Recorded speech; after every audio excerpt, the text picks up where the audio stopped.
So this one is another DEX strategy. It's from Ali or Irsan. So this one I think is also quite interesting. And this one is I gave him some feedback, but basically the idea is that it's kind of creating a pool and then kind of also hedging that pool's risk on CEX. So let's go through the video and take a look. Hi everyone, my name is Ali. The strategy I designed using Hummingbot is adaptive yield farming with support with CEX price signals, which goals to maximize the yield farming earns by managing the CLLM positions. My goal is simply maximize the LP returns, which is called the yield farming. The best way to do this is keep your position open within the limits you set under reasonable market conditions.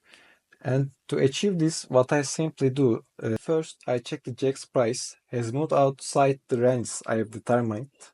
At this point, I assume that the DEX price follows the CEX price. Then we can close our positions by minimizing the impermanent loss and reopen our position according to new market conditions. In my second check, if my position remains out of the range for the specified period, 15 minutes or 1 hour or 1 day, I will take the risk of the impermanent loss and close my position and reopen the position according to new market condition. I want to explain this logic on our diagram.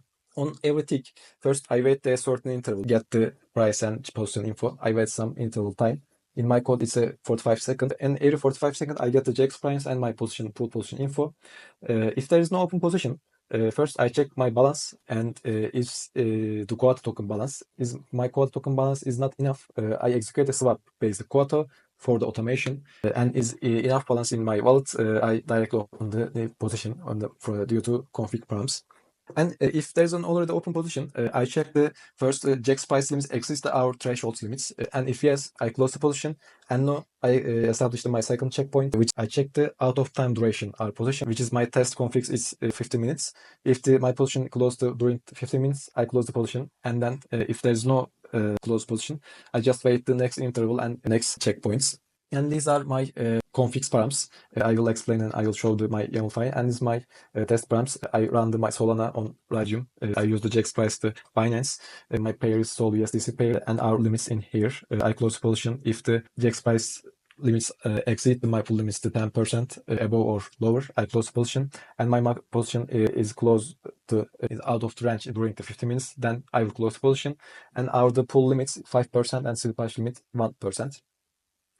I want to show my code. This is my basic configs in function. I will first check the gateway status, establish the wallet connection. In my tick function, and on every check balance interval, I get my base token and quota token balance. And every check position interval, which is my code 45 seconds, first I get the CEX price from Binance, which is determined by the configs params, and get my position info like this. And then I execute the close position logic. I check the CEX price exit the limits, or I measure the out of the range time. If this function return true, I close the position, and if not return true, I simply pass. And this is my close position function. I request chain the gateway by the gateway, and then there's no open position. I open the position, and there is already open position. I simply pass this logic.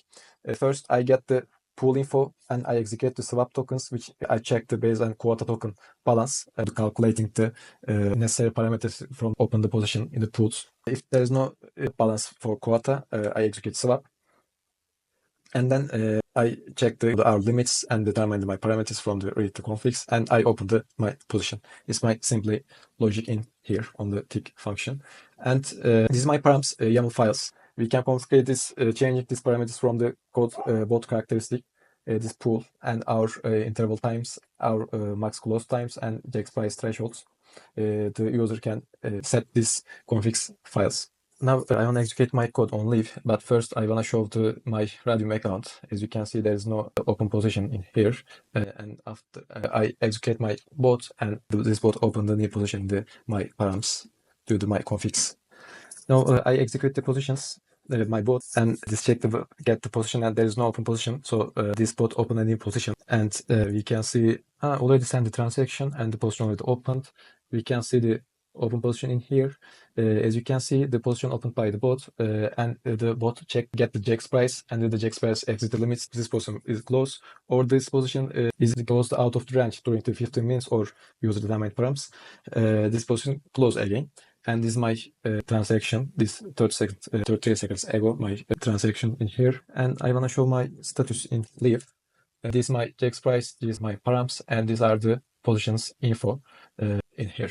And this bot check the every 45 minutes and decide to close or not the position. And by in this way, this bot manage our position. That was great, really clear, and really good description of how the strategy works. And as Fede mentioned, like we're quite impressed with how well the code is organized and how you had your custom status function. Thank you. Thank you very much. Any questions for Ali? Maybe one question for me, Ali. Did you run into any issues with Gateway when you were running it, or? Actually, my first issue is the public RPC. This public RPC limitation is very sticky, so I must change this RPC endpoint. And the second one, if my position closed, all tokens in the position switch the other one, base or Koto. So I need to implement for this automation. I must implement a swap automation. You know what I mean? Right. Yeah, I know what you mean. To automatically rebalance and get it. Yes, automatically rebalancing. It makes a lot of sense. No, thank you. I think we definitely need to add this documentation that the Solana public endpoints are really just for demo purposes. Yes. And we've actually been looking for public RPC that people can use, but unfortunately for Solana, it seems like there's nothing that doesn't require creating an API key for that actually works with the bot. But we'll see. If there's any RPC providers that want to sponsor Botcamp and provide free RPCs, let me know. I do think this is sorely needed for Solana strategies. Cool. All right. Well, thank you very much, Ali. And let's. And I hope you continue to work on the strategy because it actually has a lot of potential.